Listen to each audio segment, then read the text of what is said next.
5 famous World War II covert operations. In this video, I cover 5 famous World War II covert operations that will amaze you, from the spy that never was to a band of Nazi imposters. These are some of the boldest and most bizarre special operations carried out during World War II. If you enjoy our video, please like it and subscribe to support our channel. Let's begin. 1. Operation Mincemeat. In April 1943, the waterlogged corpse of a British Royal Marine was found floating off the coast of Spain, with a suspicious-looking attaché case chained to his wrist. This soon caught the attention of the Germans, who colluded with pro-Nazi elements in the Spanish military to secretively gain access to its contents. Inside, they found a shocking letter to a British officer in Tunisia outlining a secret Allied scheme to stage an invasion of Sardinia and Greece in the coming weeks. The dead man's documents would have been a major intelligence coup for the Nazis, if not for one small issue: they were all fakes. As part of a plan dubbed Operation Mincemeat, British spy masters had dressed the body of a deceased man in the guise of an Allied courier named William Martin. After the corpse's briefcase was stuffed with phony military plans, the Royal Navy submarine secretly deposited the body of Spain in the hope that it might hoodwink the Nazis. The result was the perfect con. Not only did the Germans intercept what they believed to be crucial information about where the Allies would attack the Mediterranean, they were convinced they had done so without tipping off the British. Dubbed by Operation Mincemeat's bogus intelligence, Hitler diverted tank divisions and other personnel to Greece, only to be caught off guard in July 1943. The Allies instead invaded Sicily and Italy with some 160,000 troops. 2. Operation Eiche. Also known as the Grand Salsa Raid, 1943's Operation Eiche saw a team of German commandos pull off the daring rescue of none other than Benito Mussolini. The mission came in the wake of the Allied invasion of Italy, which had resulted in the fascist dictator being expelled from office and arrested by the King of Italy. Concerned that Mussolini was crucial to keeping Italy in the war, Adolf Hitler ordered Waffen-SS officer Otto Skorzeny to free Mussolini before he could be handed over to the Allies as part of a peace deal.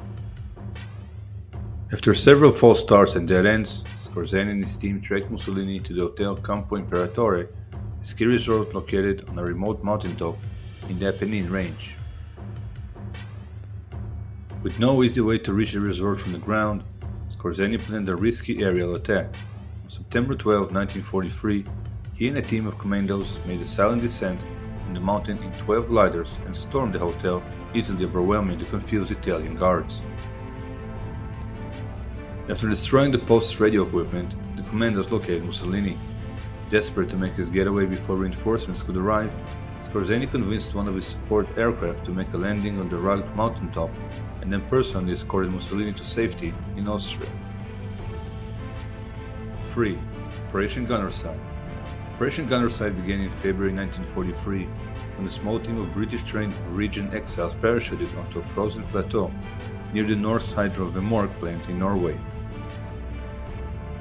At the time, the plant that was under Nazi control was the world's only significant producer of heavy water, which is crucial to the development of atomic weapons. The plant had already allowed the Germans to make progress in their atomic research, and Winston Churchill and the Allies were desperate to deny the Nazis any chance at developing an atomic bomb.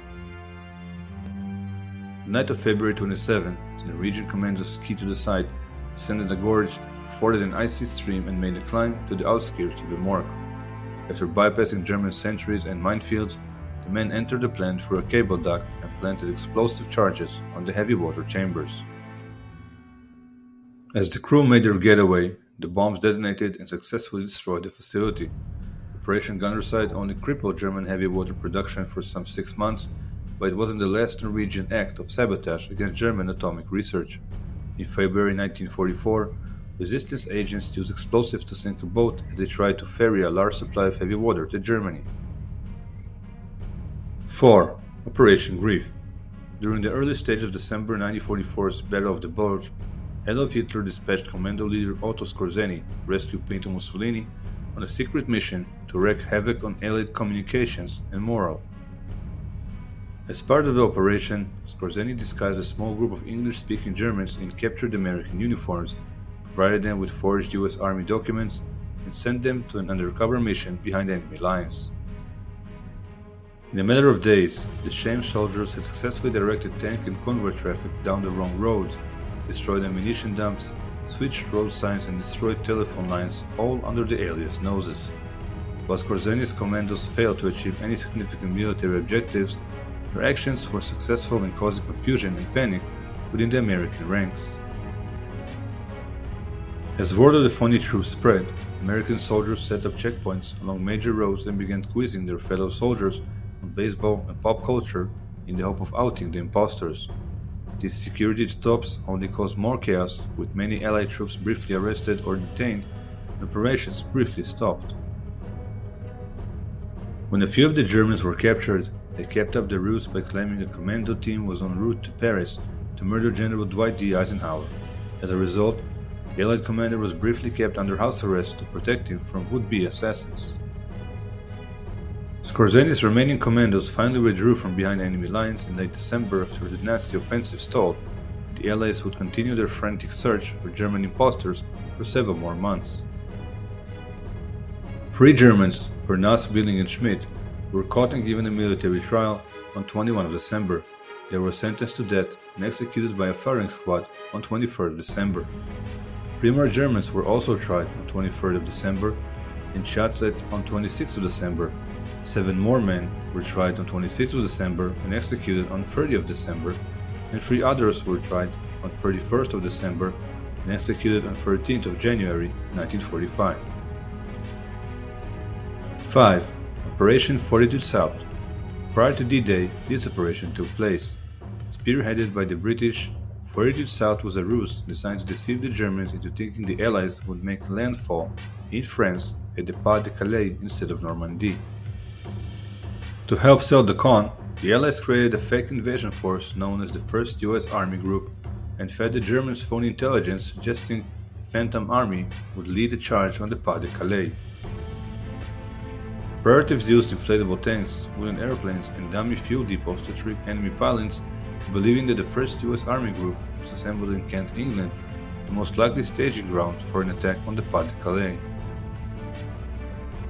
To top it all off, they even placed the much-feared General George Patton in charge of the fake army to make it feel even more authentic. Operation Fortitude South continued even after the Allies launched their invasion of Normandy on June 6, 1944. Aircraft focused many of their bombings runs on the Pas de Calais instead of Normandy, and double agents worked to convince the Germans that the D-Day invasion was merely a feint designed to screen a second larger offensive from the south. The contradictory reports, bluffs, and misdirects ultimately had their intended effect. When the Allies stormed the beaches of Normandy, the Germans had a large concentration of troops languishing at the Pas de Calais, waiting for an assault that never came. Thank you for watching. If you enjoyed this video, please like it and subscribe to support our channel. Keep following us for more interesting and mysteriously fascinating videos. Have an amazing day.